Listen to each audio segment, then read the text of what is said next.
Welcome to CPG Vibes. No scripts, just chat. I'm Alex Baer. And I'm Wade Yenny. Each episode is recorded live, and we talk all things food and beverage, and so much more. Feel our vibe and search for CPG Vibes on Apple Podcasts or Spotify, and make sure to give us a 5-star review. If you'd like to sponsor our show with your product or service, email us at cpgvibes100@gmail.com. Now, let's vibe.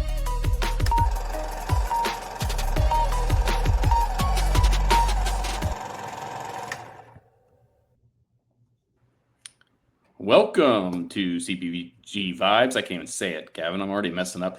Episode 181. I'm Wade Yenny. With me, as always, is Gavin Conkle, and we're excited about this week's episode. We're going to be bringing on Shawn Berg, well-known and respected broker. He'll be joining us here shortly. Just have a couple quick things that we're going to go through. But first, before I do that, I want to tell everybody that we will not be here next Friday. Gavin's worked, I think, 3 hard weeks now, maybe 4, and he's asked for the next week off. So we're going to give that to him. No, actually, I asked for it off. So we won't be here next week. We'll be back rare and ready to go 2 weeks from today, and our guest will be Allison Kane, formerly of Haven's Kitchen, in the Sauce Podcast. She'll be joining us in 2 weeks. But right now, Gavin, how you doing? How's the week going for you? Week has been going great. I am nearly over my sickness. I still got a little bit of a COVID cough that's still in my chest a little bit. So as I talk throughout this episode, I'll probably have to step outside and give a good little cough. But outside of that, Wade, the week's been great. Work's going great. I'm looking really forward to talking about brokers today because, at the end of the day, brokers really drive the CPG business. There's horror stories, there's success stories, there's, just a lot of feedback on it in general. And I'm glad we're able to talk about a little bit of it today. Awesome. We're getting started real quick. I have one ongoing sponsor that I want to mention, and that's Creative Kaiju. If you run a CPG brand and need design help, Creative Kaiju might be exactly what you're looking for. It's like having your own design team, but without the cost of hiring in-house. For one flat monthly fee, you can request as many designs as you need. Packaging, design, pitch decks, social posts, whatever. No contracts, no hidden fees, just fast, reliable design made for growing CPG brands. And if you use the code CPG Vibes, all one word, in the box, you'll get 10% off. I'm going to put the code or the link in the chat. It's Creative Kaiju, and that's kaiju.com/CPG Vibes. So that's there. I would be remiss if I didn't say you can find all of our past episodes on Spotify, Apple Podcasts, and YouTube. Just search for CPG Vibes. You'll find us. And Gavin, I think you had somebody who wanted to shout out as well, right? Yeah, we've obviously had, or you guys and now myself, we've had so many people on this show over the last multiple years, multiple episodes. There is a really cool show next week happening in Toronto, Canada, the CHFSA show. Robert Kogan will be there with Shawn and David from Melting Forest. And I just wanted to give them a good little shout out, wish them luck as Robert gets them into Canada and they go to that trade show. So, and I will say, I hate to say this and hate to really plug any data or anything like that, but in their spins, which I see through my company, they are doing an incredibly amazing job. Their velocities through the roof, their sales are through the roof at the retailers that we share with them. So Melting Forest, Robert, Shawn and David, best of luck up there. And then Wade, let's start bringing on Shawn, I guess. Let's go. Shawn, welcome to the show. Hey, good afternoon, guys. How's it going? Good. It's going great. So, Shawn, you are the founder and CEO of SMB Sales and Marketing. Do you want to just give a brief background on what that is? So we are primarily a Southeast broker. We also call on Whole Foods. Our accounts are Publix, Fresh Market, Ingles. Basically, if their headquarter office is in the Southeast, we call on them. We'll help out with the independents a little bit too, but if you're hiring me for a 3-store chain, might not be the right guy. We're more likely to go into Publix's lobby or Harris Teeter's lobby, something like that. Got it.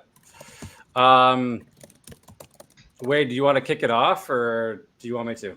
I'll start with it. And just generally speaking, I think, and Gavin kind of alluded to it when he framed up the post this week. And I should at least mention a couple people. If you're in the chat, make sure you'll see comments flying over there. We can see those. We'll occasionally bring them up. I want to at least acknowledge my buddy Kenny. He's here. Go Bills. Go Browns. And I see Michael Shelley. But if you're in the chat or if you're in the audience, please put some comments in here. If there's questions you want to ask, we'll get to them.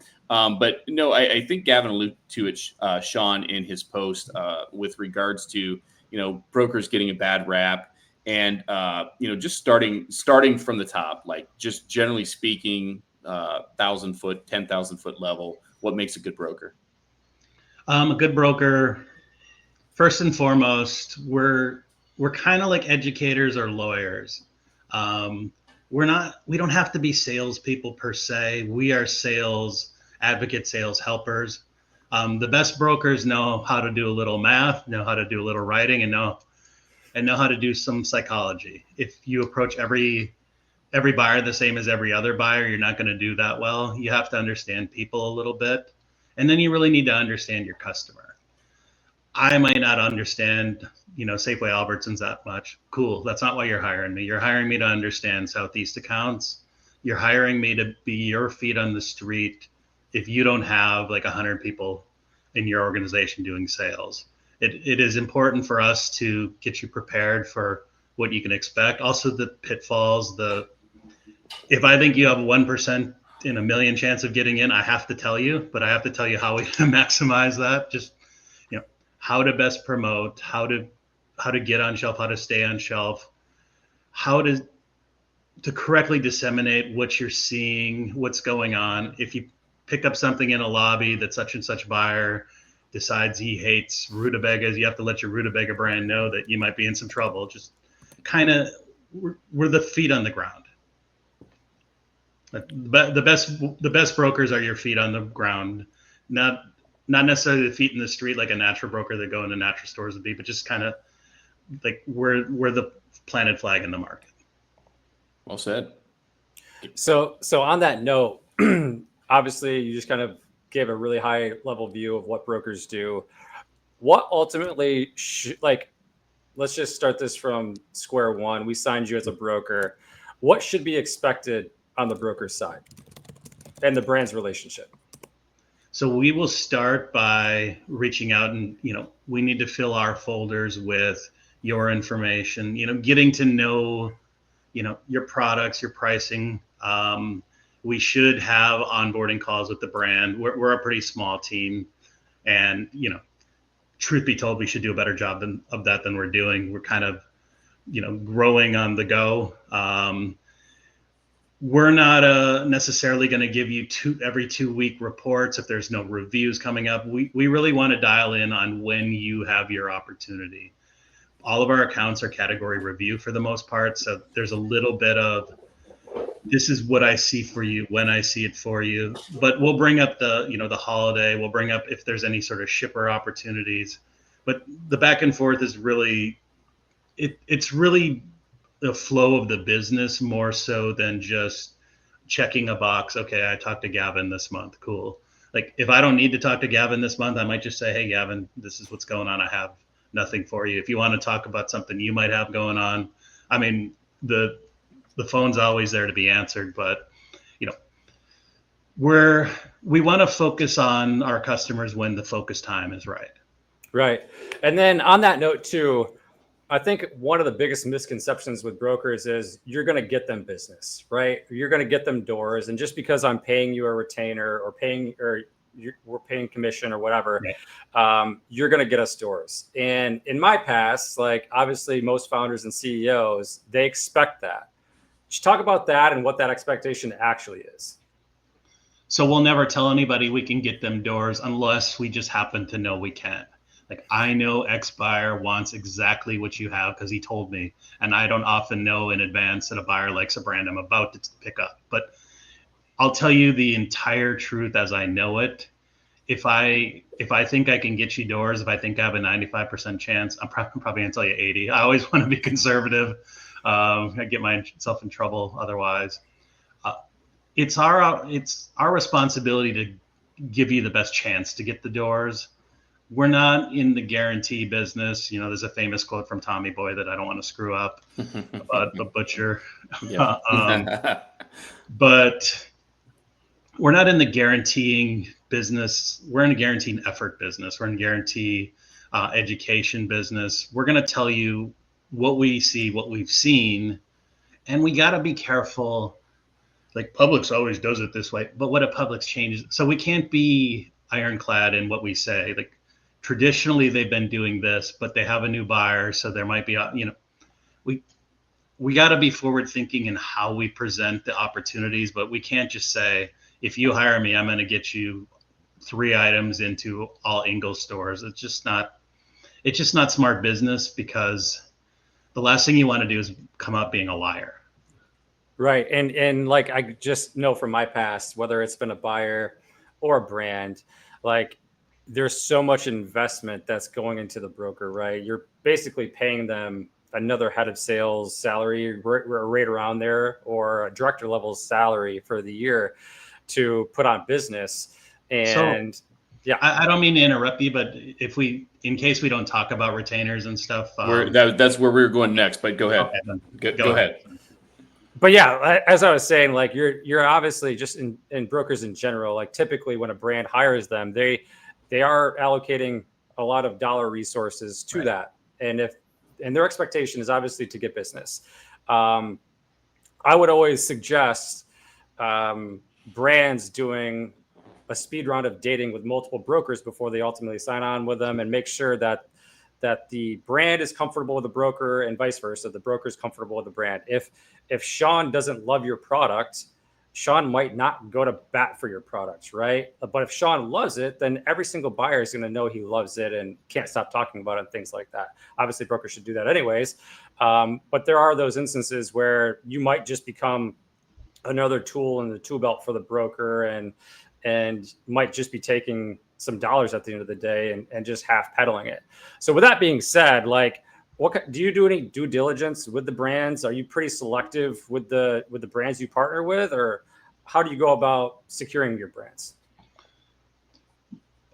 About 99% of our business is brands that come to us. There's not a lot of me picking up the phone asking, hey, would you like a broker? I have friends in the industry. If I see an opportunity, or if I know I can help somebody, I might reach out. But generally, I'm picking up the phone, or I'm answering the message. So what we're looking for is brands we feel like we can help, and it doesn't have to be a particular kind of. It really flows more with our customers. I can't sell toothbrushes to the Fresh Market. Why? They don't carry them. You know, it has to really fit into who we call on and what the opportunity is. And from there, it's, you know, we're mostly a natural foods broker. My background, all of our backgrounds from natural foods brokers. But if we like something that isn't natural, it's not going to stop us from doing business with it. I'm the boss. I can sell whatever I want.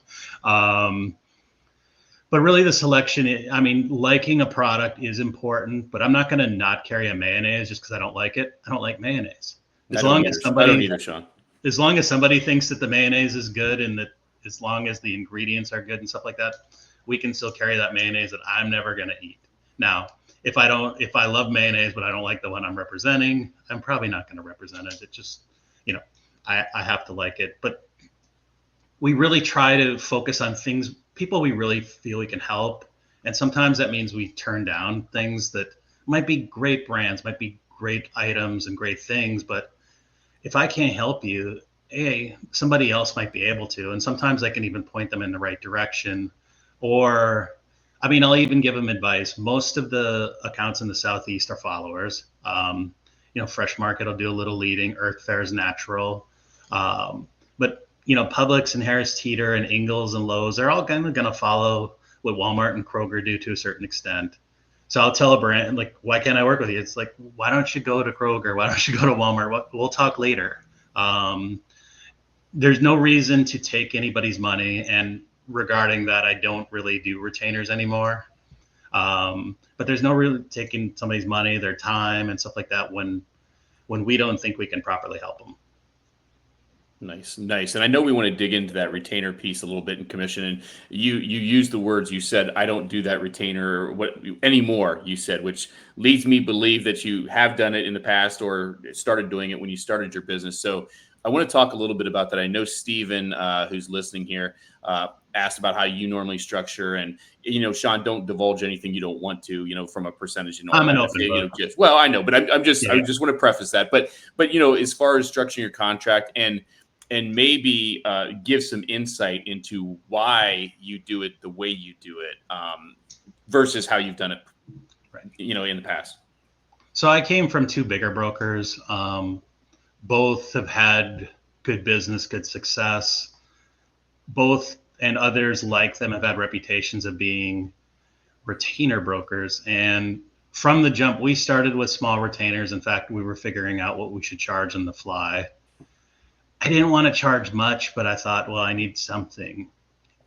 And to a certain extent, I still think that way. But an example would be, imagine I'm taking, I don't know, $1,000 a month, and I'm working with a brand for 2 years. I haven't gotten them a single place, anything like that. I've taken $24,000 from them without any sales.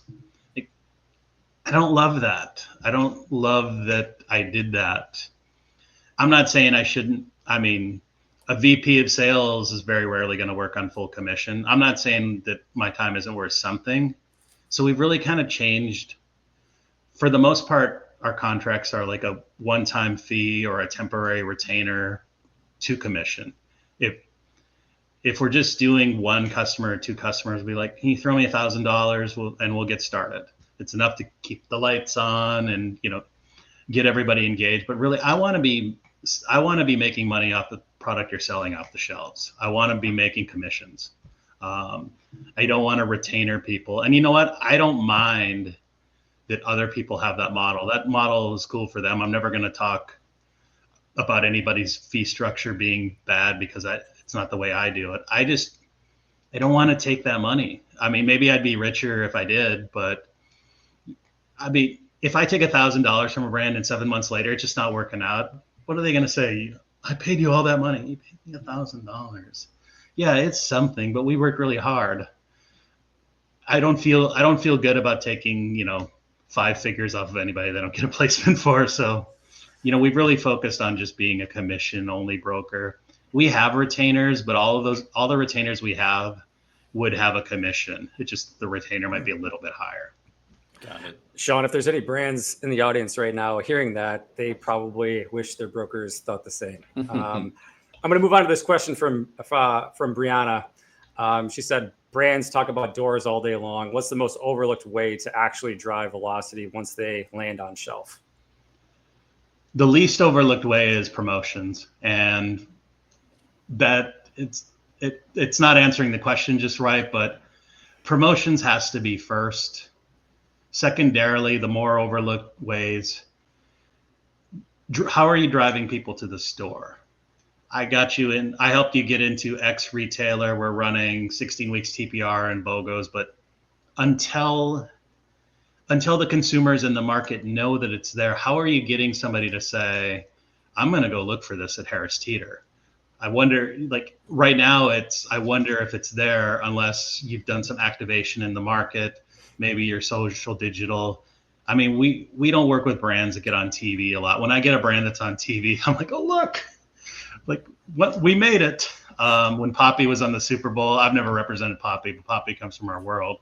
I thought that was just awesome. But we're kind of selling one at a time. I try to promote my brands when they're on sale and stuff on LinkedIn. I know it's a very minor thing, but if I can get 2 or 3 or 4 people to go pick up my eggs because they're on sale, just anything you can do to get awareness of your brand, to go to the store and find it is very helpful. In the store itself, I mean, demos has been coming up a lot again. I have a lot of great demo friends. Demos work I think they work in places like Earth Fair and the Fresh Markets, more like curated environments. At Publix, if you're doing a BOGO, that's a demo in itself. You can have 2 kinds of candy bars. You can have a white chocolate and a dark chocolate. It's like, I don't know if I'm going to like both of these. I only have to like one of them because I'm paying for the cost of one of them. other, if you're looking to do event marketing, wine tasting events, celiac events, dry January, but all of these things will help, build kind of a story where the story's built. I really want this product. My local stores, Fresh Market, Winn-Dixie, Publix, I wonder if any of them have it. And then maybe the social media will lead up, maybe the event will help lead to there. Just, it sounds kind of basic, but just anything you can do to get people to look for the product at that store that's away from, you won't know that chocolate's at Publix unless you go look at the store, unless somebody told you it's already there, unless somebody, helped build it up for you. Yeah, honestly, getting people to buy product off the shelf is the single most hardest thing to do in retail. Like I've always said, getting into each retailer is about the easiest thing you can do. The hard part is once you actually get on shelf, because now you're against the clock. You have 6 to 8 solid months, 6 maybe being the max, actually, depending on what retailer it is, to go prove yourself. And if you don't prove yourself in those first 6 months, like you're gonna, Mark Samuel alluded to this a couple episodes ago, but you start sitting in the middle or the bottom middle of your category, and that's not a good place to be. I want to keep talking about your process with retailers, and it sounds like all of them are category review oriented, or most of them are category review oriented. So how much help do you have with your brands in putting together a deck or the sales pitch to Publix or to Harris Teeter? Publix maybe being the most important one, because it is, I think about 1,400 stores, give or take. And obviously if you get into Publix, like you're right on your way to producing a lot of potential revenue there. So we supply our brands with kind of a standard looking deck. We have an onboarding document that we show to everybody about like ways to go to business with Publix and some of the other Southeast accounts too. And we have an example deck, but I don't want people to overwrite that deck because it looks terrible, because it just, take my ideas and put your good stuff on it, because your good stuff's going to look better than mine. So there's 4 of us, myself and Dory, who is my executive assistant, are more broker background. Allison and Kaylin both come from more of the the agency master broker. And so they actually know how to build presentations a lot more. If a brand struggles with that, or even if we think they're struggling with it, well, we'll fix them. We're fixing them in a way that looks like how we want them to look. So, we have to make sure that the brand's cool with it. But we'll make sure that we'll take their good ideas and their good pictures and everything and make it the way that it should look for a retailer to give them the best chance of winning. I know that somebody was helping me out with a presentation probably right now in another part of the house. And some brands have it nailed, but when the brands don't have it nailed, we want to help them have it nailed. There's no reason for me to go to a meeting with a C+ presentation when I can help it.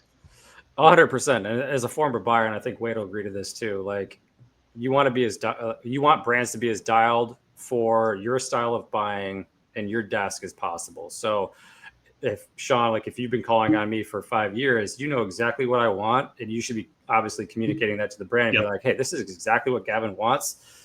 All this other stuff is fluff and you can just delete it out, Wade, your question. Yeah, I've got, and I want to acknowledge, we've got a great turnout today. Alex, shout out to Alex. He's in the audience. Rich Moniz. We already talked about Brianna, Derek. There's a lot of people here. Thank you for the support. I want to touch on, I want to talk a little, we have a question from Melissa I want to get to, but I also want to talk to a little bit more, a couple things that you touched on, Shawn, and one of them was, and Gavin did as well, with regards to, okay, so you're on the shelf, and if you're not performing, so you excel at getting the product on the shelf.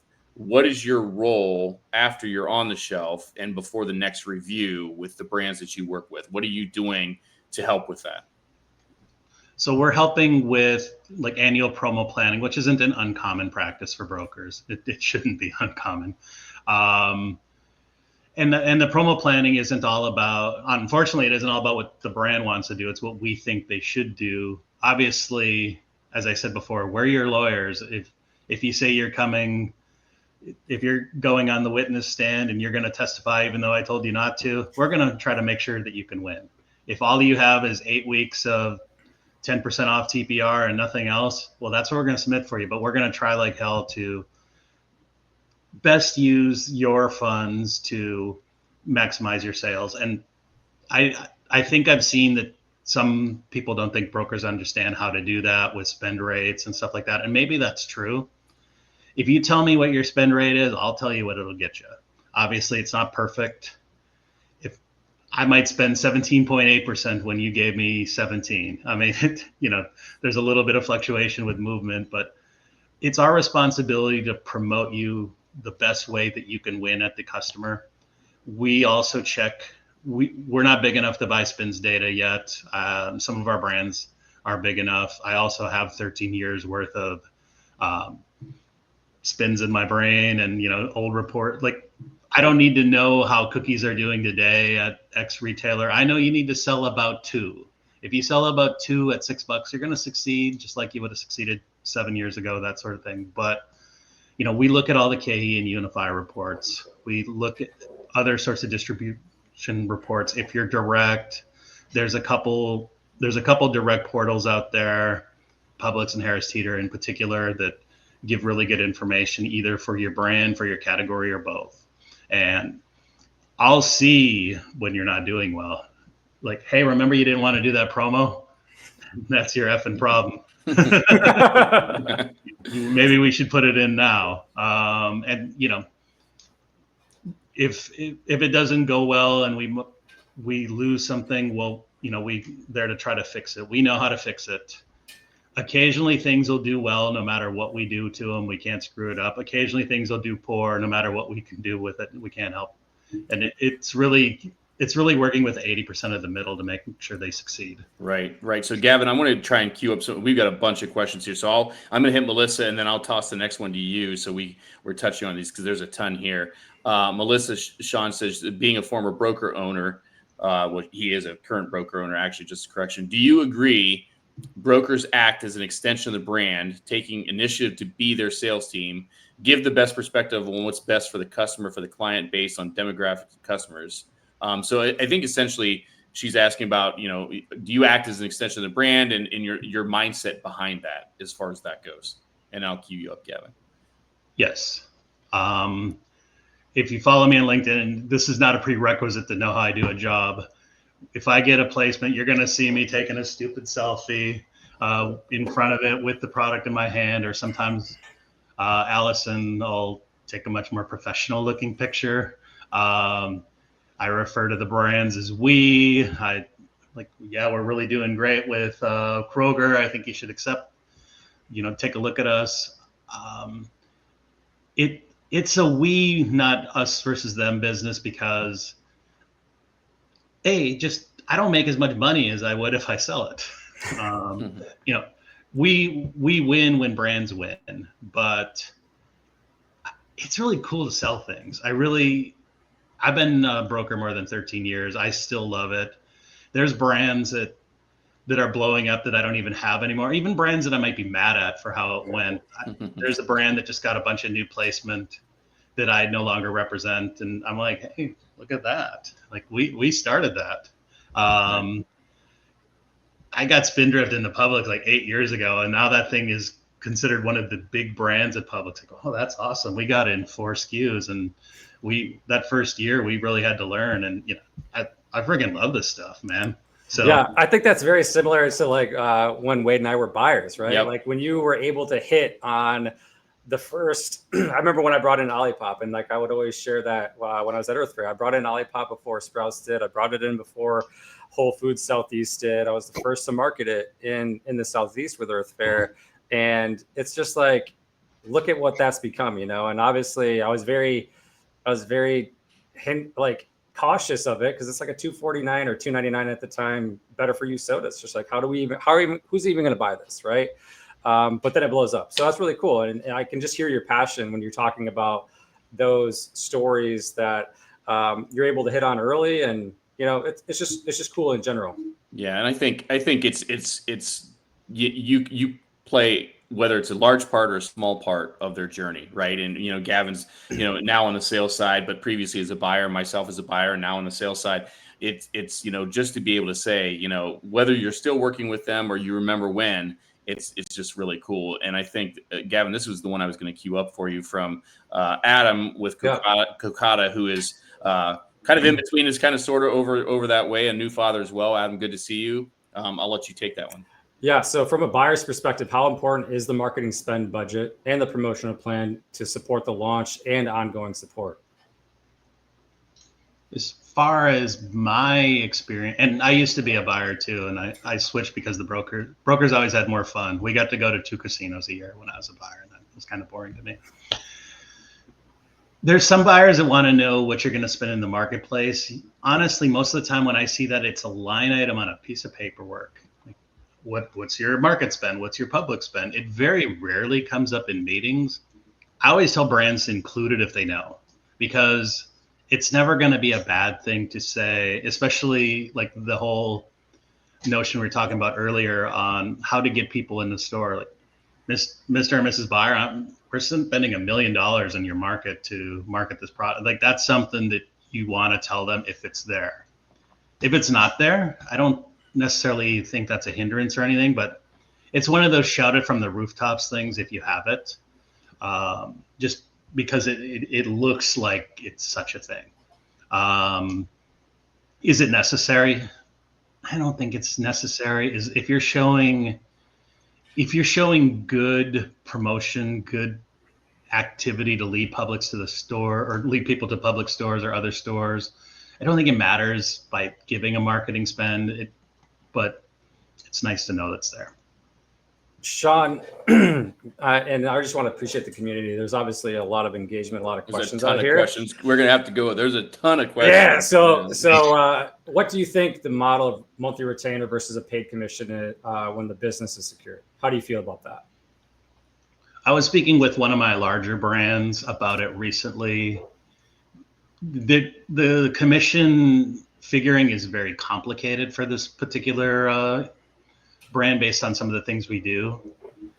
I pitched a commission idea to them, and in this scenario, it'll be kind of figuring out where the commissions were and switching it to a retainer. Like, if it's traditionally $3,500 a month with some fluctuation, then maybe the retainer goes to that area, and it is a lot cleaner.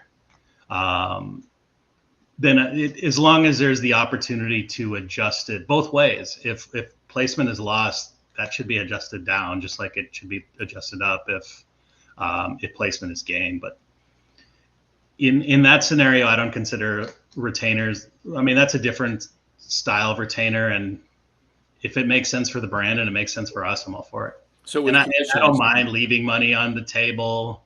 Like, oh, I could have made $400 extra that month. Like, I don't mind that stuff. I also don't want the brand to feel like we're overtaking on that either. Like, we took a $400 retainer and the commission's always $200. Well, we'll change that. So Shawn, with commissions, so before I get to this plethora of questions here, are you managing all those POs for your brands, or how are you handling the commissions? Are you waiting for a report to come in? Are you hands-on? How are you doing that? Everything is different. I like managing it because then I know, and it also gives me an extra reason to get a deeper insight into the brand's business. If I know exactly what's coming in and out the door, along with helping to create the commission checks and stuff, I can also have another set of my eyes on their business. I have one brand that pays me spins, or based on their spin sales. That was funny when I said, hey, thanks for paying me every month. There's a 13 month when it's 4 weeks at a time, right? But I use their reports to build, to build graphs and stuff for presentations, because they're giving me their sales to show me what they're going to pay me, and that I don't have to buy spins for that brand, and I don't have to ask. They give it to me by paying me. Right. So every scenario is different. Shawn, I got a question that's going to lead into this one. And it's for probably the emerging brands out there. But when is a brand ready for a broker? And obviously, not including yourself in the Southeast, just in general, when do you feel like you should get a call from XYZ brand? Like when do you think they were ready for an actual broker? I think a brand should do everything in their power to sell it as far and wide as they can themselves first. Start with their own network, maybe bring on some advisors, and the advisors could be, my friend Gavin knows how to sell things a little bit, and he'll help me out with Kings and Balducci's because he's an expert there for some reason. Work yourself, work your network, start whatever your local area is, go to your Whole Foods, go to your natural store, just start there, be your own brand advocate, get as far as you can. Then maybe start looking at your sales structure, which could include a broker. If you have backing, if you have funding, maybe you choose to go big. You look at a green spoon of presence and the cost of whatever. Maybe like, I got $500K sitting in the bank. I can just have somebody blanket the country, as long as you also are able to sell that much product. I would recommend brokers like myself earlier on. Hit regions. If you need an expert at Whole Foods, find a Whole Foods broker. If you want to get into Sprouts, find a Sprouts broker, that sort of thing. Hit maybe one spot at a time. If you like that experience and looking for other broker, and that's since we started our own business, we're not covering everybody. So we have it in our decks and stuff. Here's a good Sprouts broker. Here's a good Meijer broker for you, that sort of stuff. Because it's so much easier to, maybe deal with folks like me one at a time. And, then you can kind of set up your company the way you want to. A brand might be something that could be an early adopter for Publix or Fresh Market. No reason to hire somebody that's going to charge a ton of money for the nation when you're looking at Publix or Fresh Market. Or if you're looking at Wegmans or Meijer or something like that, Target,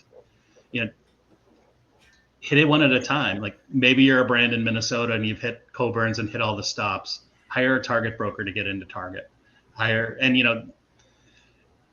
Target sounds like a big deal, but I mean, it's local to you, just like Publix is local to me. And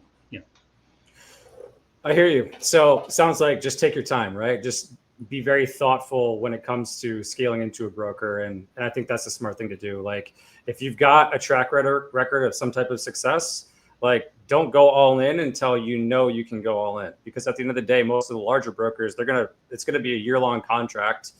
And you also need the support, like sales support, to support that massive broker. Like if you're just like, what I actually love about one of the attendees of the show, Melissa, is she's got a relatively small team. And for a brand like myself, I can communicate with each and every single one of them every single day and get a high level of execution out of it.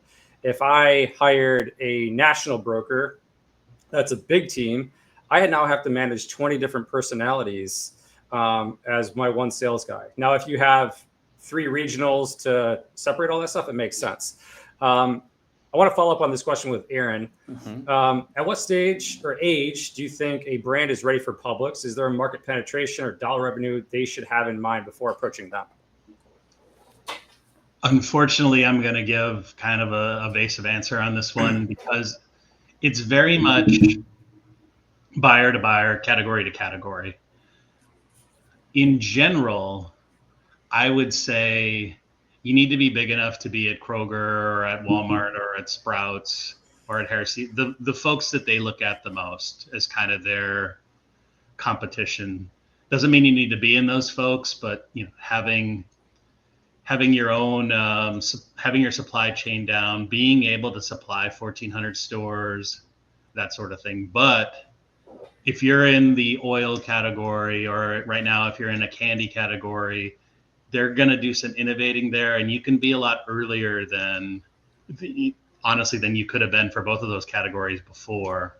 if you're in snack or beverage right now, those are much more conservative places in the building, and you're going to want to be more built out. Generally, you're not going to go to Publix as your first retailer. Like, we're in 20 stores in Miami. Hey, Publix is down here. Let's go to Publix. So you're going to want to at least build your scale first. And if you're building your scale to get to Publix, you might as well hit some things smaller along the way.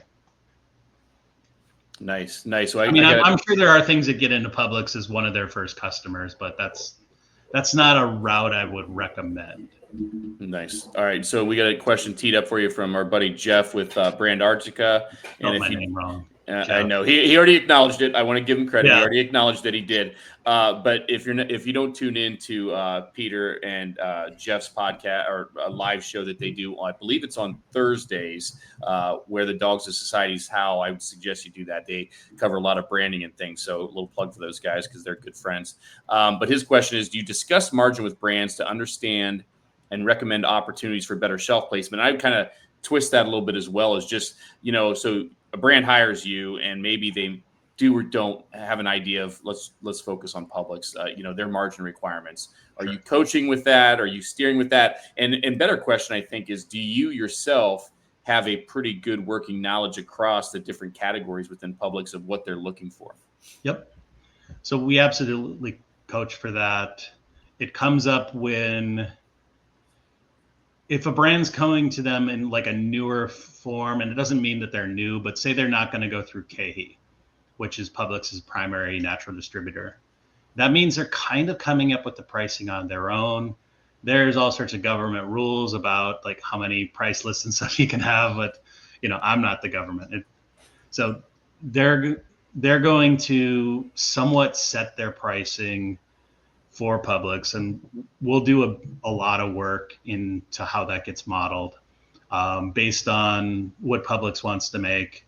If it's a brand that goes through KeHE or a consolidator or GFI or something like that, where we know about what the margins will be, or sometimes we know exactly what they'll be, we can help. We definitely want to help guide, especially if the brand wants to hit, like, I got to hit $4.99 every day. It's like, well, you need to be this. I should know that off the top of my head. I think it's $3.20 for most categories. Like, you need to be $3.20 to make 35% to be $4.99 right now. And with a retailer like Publix and the Publix grew or whatever, they don't do a lot of EDLPs. So if you're through a KeHE, while an EDLP is an option there, focus on being high-low. Focus on maybe being $5.49 every day, and then just being 2 for $8 more often than worrying about being $4.99. But yeah, we'll dig into all of that. Nice. That makes a lot of sense because Publix obviously likes to run a lot of BOGOs. Love their BOGOs. And I'm sure if you're given an EDLP, that's the BOGOs off the EDLP and not off the reg retail. So I've been arguing with people about Publix BOGO spend all day. Yeah. Are you for it or against it? Doesn't matter. I'm for it because you have to be. And they've changed. I've been calling on them for over 10 years. I've been a natural broker the entire time. Sometimes I've brought in pretty small brands.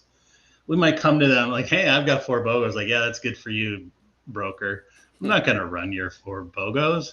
And the reason why that is, if you're a center store brand, you can only run BOGOs if you're in their ad.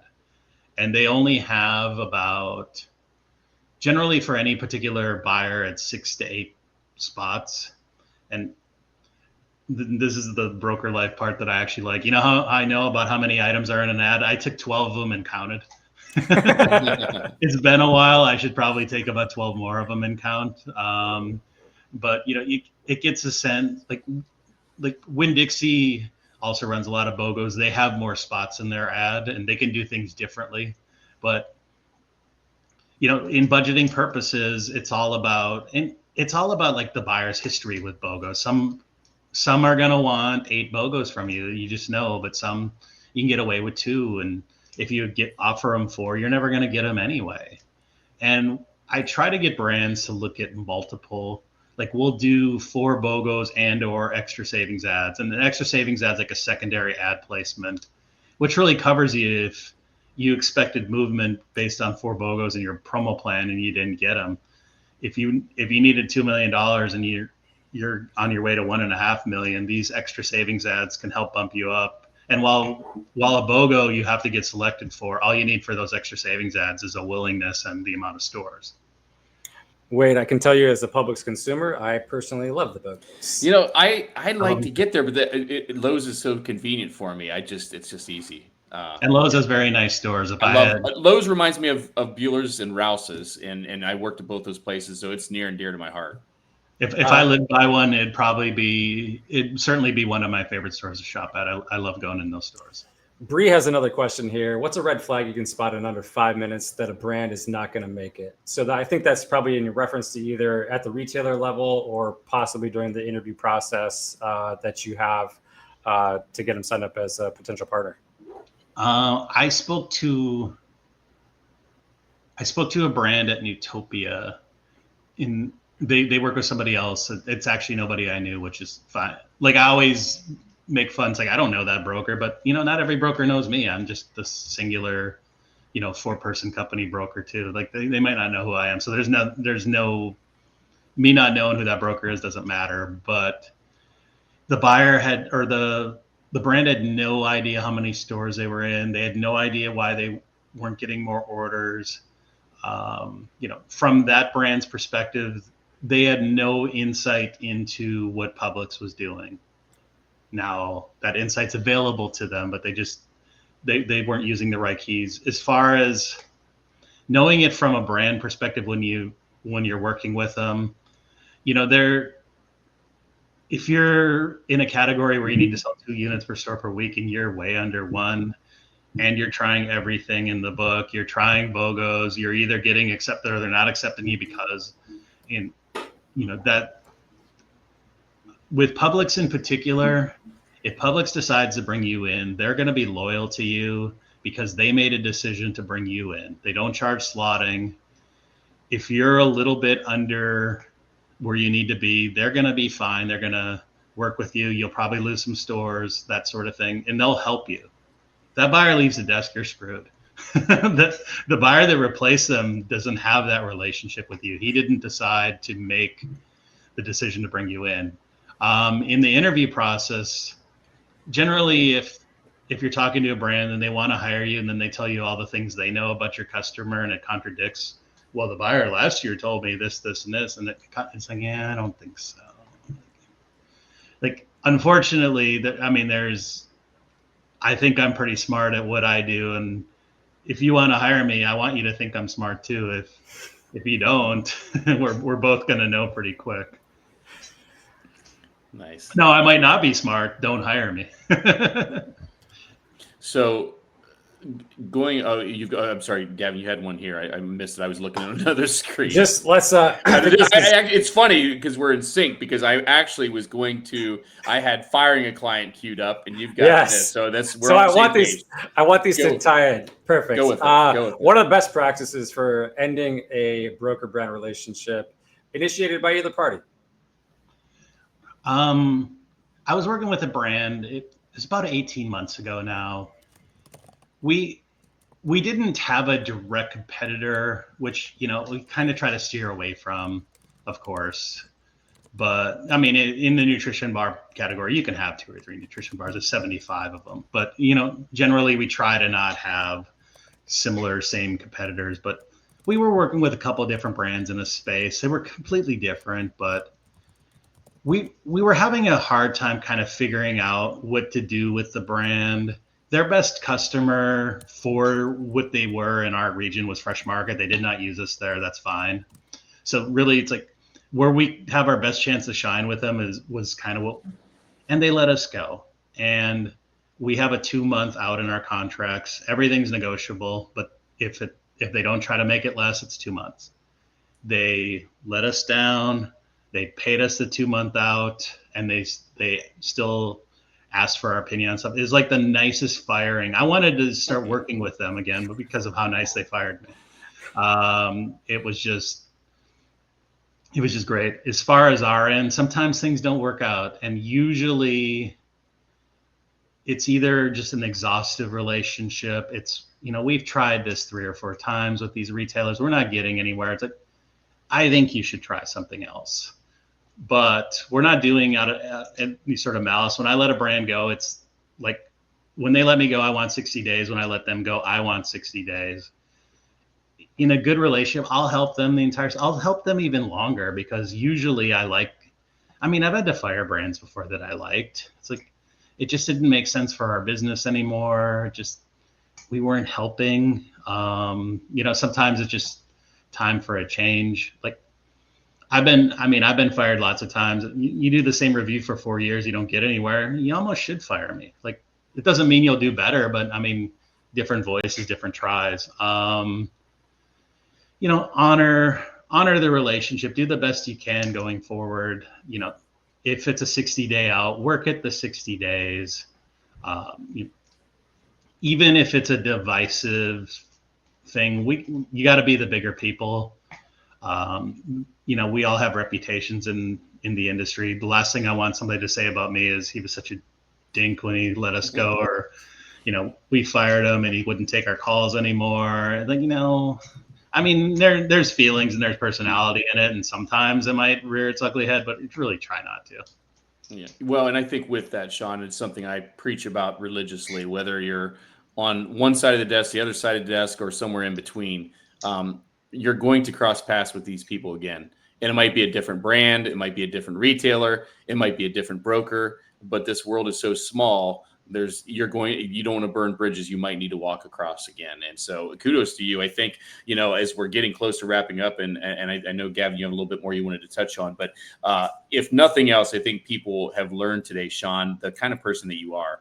And, and not that they don't see that from your posts and your outreach, but letting you speak and listen. I think, we've had a couple people comment about, gold, that this has been gold. And I think the knowledge that you shared has just been awesome. So kudos to you and the guy that you are. And I see Derek's name there, so I just want to give him a shout out. He helped us in some demos with Whole Foods. Thanks a lot, buddy. Yeah. And so, Gavin, I think you had a little bit more you wanted to touch on, Gavin. Yeah, absolutely. I think at the end of the day, what we're learning now is like, we're obviously going to try to have a broker on every 6 weeks or so, and just kind of keep talking about these touch points, because they are so important. Again, not everybody's experience is going to be great. And right. That's going to lead me into this next question is, when is broker bashing fair? There is a lot of broker bashing that goes on. I've personally seen, again, Melissa's in the audience, and she does a really good job storytelling her company and her journey, and how she has to fire brands and recycle brands, getting placements and all those kinds of things. But when is it okay, or when do you feel like it's okay from the brand side to actually bash a broker? I think it's fair, and sometimes I want to be that guy that stands on the rooftops hollering, all brokers are great. Well, they probably all aren't. The thing is, there's been a time I wasn't great. There's been a time that any broker wasn't perfect and every brand wasn't perfect. The reason I don't like broker bashing is because we can't do it to the brands. If you saw me brand bashing on LinkedIn, I'd be unemployed. I'd be unemployable. Can I have a long thing? Like, that brand said the check was in the mail and then they fired me and they never paid. We can't really do that. We're all human beings. I don't want to bash anybody. I don't want to be bashed. I want my reputation to speak for itself. And if I think I'm better at something than others, I hope that other people agree with me. If a broker promises the world and doesn't do any of it, we will do this, and then they don't do it. It's acceptable to bash. I don't want to be the basher. And it's because I feel like I'm carrying the flag for all of my brokers. I've worked at 2. I have I wouldn't have my own company if I didn't work at those 2 brokers. Presence was school, iLevel was graduate school, and SMB Sales Marketing is the job. I learned things at iLevel that I never learned at Presence. I learned a whole bunch at Presence. And And then I learned some stuff that I didn't know after I started my own company unfortunately, some of the things you learn after school, you learn by doing. But I don't mind. I guess I don't like when things that are similar but different to brokers bash us, which I'm seeing a lot lately. Use my kind of service. We're not brokers. Brokers are bad because of XYZ. The kind of thing that we do isn't that. Those are the posts that really grind my gears. Shawn, like brands can do it, other brokers can do it, even if I don't like these things. Selling what you do is better because brokers are bad. And if I'm a pretty emotional guy, so you'll see almost any sort of spout off post I have is because of something. Shawn, you just kind of touched on it, but what made you jump from iLevel to doing your own thing? About 7 years ago, when I was at Presence, I actually almost took another job with Alliance, and I can talk about it. I ended up not taking a Presence, to their credit, and I hope I honored them with 2 more years of really good work and good sales. They offered me an offer I can't refuse, and I stayed. But in the whole process, I was thinking of starting my own company then. And a friend of ours who works at a brand had kind of said, no, you're not ready. And they may or may not have been right. I wasn't ready, and I stayed. And when I was with iLevel, we were pretty successful, but I knew that, I was getting into my late 40s. I kind of, whatever you want to say, whatever you think about where you work or what they may think about you, I didn't know how much more I could give them, but I thought there was a lot more I could give. Like, I don't know. I think I'm more successful on my own than I could have ever been for them. We had a great organization there, a ton of good folks. I just might not have been the best iLevel person there could be, but I thought maybe I could be, the best broker solo. And I was refinancing my house. I took a cold call to refinance my house because I just so happened to want to. And I was lucky I did. I paid $299 and it went up. And my wife could not be bothered with the whole thing. I'm like, I'm refinancing the house. I'm doing this. I'm going to pay off all our debt. She's like, yeah, whatever. I'm busy. She's like, start your own business. Like, literally, she blurted it out when I was on the phone with a guy. So I took out $40,000 to start my own business. It wasn't, you don't need $40,000 to buy anything or anything. You need to replace income you're no longer going to have. And I just said, to heck with it. I'm going to do it. In the process, I almost got hired by a couple different companies, and I almost took that 40,000, went on a vacation, but it was like the two was out of the tube. And I knew that I could get some business going right away just from my prior relationships, just from years of brands talking about the big broker might have some good spots with some weak spots. I knew there was a place for me, and a couple of friends of mine, Jenna started the Oak Group right before, Nicole started Roll North that calls on Target right before me. And like, it was just kind of there. It's like, they're doing it. I want to do it too. Nice. Well, that's amazing. Congrats on the $1 million that you've secured since you started. I think that's a huge milestone. It's a huge milestone for anybody, whether it's a CPG brand or a broker. So kudos to you there. Wade, I'll turn it over to you. Yeah, no, we're at time, and I think I knew Gavin and I talked a little bit yesterday. I said, it's going to go by fast. I know, and I knew it would. And Shawn, we had high expectations. I think I speak for both of us saying that you absolutely exceeded them, and they were high to start with. So I think the audience has been enthralled, and Melissa just touched on what I wanted to give you a minute to promote yourself, promote your business, and the best way to contact you and SMB. Okay, before I do that, I want to give a shout out. It's my dog Mozart's 18th birthday today. 18 is a pretty big deal, and because he's 18, I have to kick him out of the house now. Or start paying rent. Yeah. We're always looking to add new brands. I don't need to get how deep in. It's basically, we have category holes. Like, I don't have a cereal. I don't have an X. So we're kind of focused on where we might be missing. I'm always open to conversation. good, bad, and different. I like to have conversations with people in the industry just to, to help out where I can. People have helped me. I want to help them. But, best way to get a hold of me is actually that LinkedIn is a good way to get a hold of me. I don't have a website yet. I use LinkedIn page as my website, but you can email me anytime you want. Shawn at SMBSalesandMarketing.com. And that's SHAWN for those That's listening. We have a lot of people that listen after the fact. Yeah. WN. I'm going to regret this. You can call or text me at 315-657-8861. Don't do it today. I got work to do. Thanks, Dory.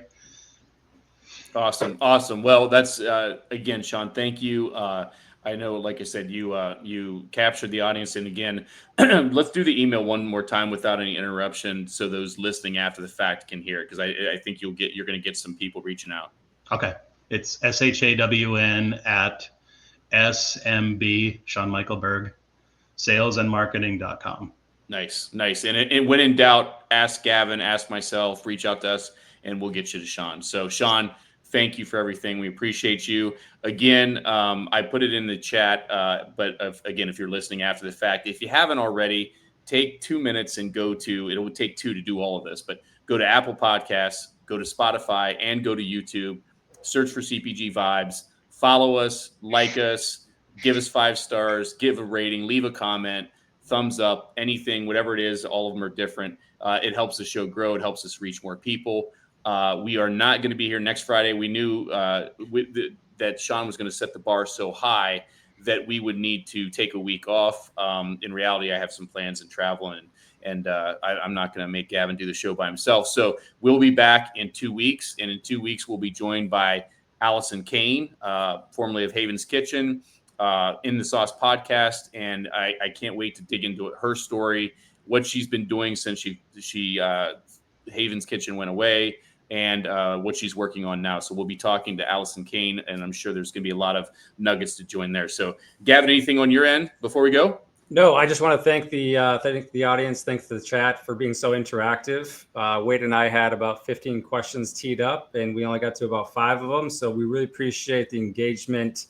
We're going to have, again, like this on a cycle where we can talk brokers every 5 or 6 weeks. And about a month from now, we're going to have a huge episode with Spins headlining it. So everybody in the chat, stay tuned for that one. We'll announce that one here in the next couple of weeks. All right. Thanks, everybody. We'll see you in 2 weeks. Thanks a lot, everybody. Yep. Thank you. Maybe.